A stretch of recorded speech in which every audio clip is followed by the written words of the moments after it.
तर जय श्रीराम मित्रांनो. तर आज आपल्याला सापडलं ना बिबटेच पिल्लू.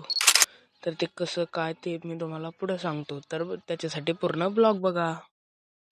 आपल्याला एक दोस्त सापडला होता, म्हणजे पिल्लू. मग आपण त्याला पोळी टाकली. पोळी टाकून ते खात नव्हतं, कारण की ते छोटंसं होतं आणि ते कोणी सोडलं ते काही माहीत नव्हतं. तर मग ते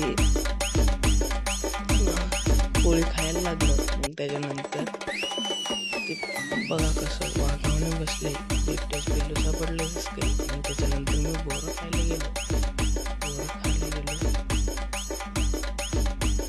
त्याच्यानंतर आपल्याला कापायचं होतं गिन्नी गवत कापता कापता एक ध्यान आलं.